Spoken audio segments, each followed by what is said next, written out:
সঙ্গীর খোঁজে ৩টি মহাসাগর পাড়ি দিয়েছে এক পুরুষ তিমি। পূর্ব প্রশান্ত মহাসাগরের কলম্বিয়ার উপকূল থেকে শুরু করে দক্ষিণ পশ্চিম ভারত মহাসাগরের জাঞ্জিবার উপকূলে শেষ হয় তিমিটির যাত্রা, যা পৃথিবীর ১৩,০৪৬ কিলোমিটার পথ অতিক্রমের সমান।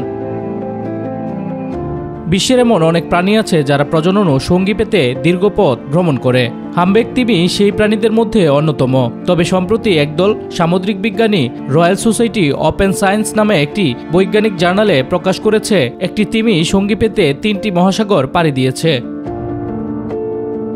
অস্ট্রেলিয়ার সাউদার্ন ক্রস ইউনিভার্সিটিতে ডক্টর, শিক্ষার্থী এবং গবেষক সহ লেখক ডেড চিন্সম্যান লাইফ সায়েন্সকে জানিয়েছে তিমিটি সম্ভবত কলম্বিয়া থেকে পূর্ব দিকে সাঁতার কেটে দক্ষিণ সাগরে বিদ্যমান স্রোতের উপর চড়ে এগিয়ে চলে। এটি ছিল খুব উত্তেজনাপূর্ণ একটি আবিষ্কার। এই বিস্ময়কর দূরত্ব অতিক্রম করা তিমিটি পথিমধ্যে বেশ কয়েকটি তিমির উপর ঝাঁপিয়ে পড়েছিল।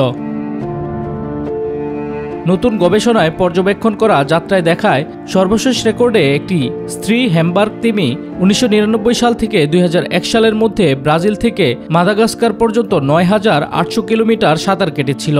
নতুন গবেষণায় পুরুষ হ্যামবার্গটি একটি প্রজনন অঞ্চল থেকে অন্য প্রজনন অঞ্চলে ভ্রমণ করার সময় ১৩,০৪৬ কিলোমিটার পথ অতিক্রম করে নতুন রেকর্ড স্থাপন করে।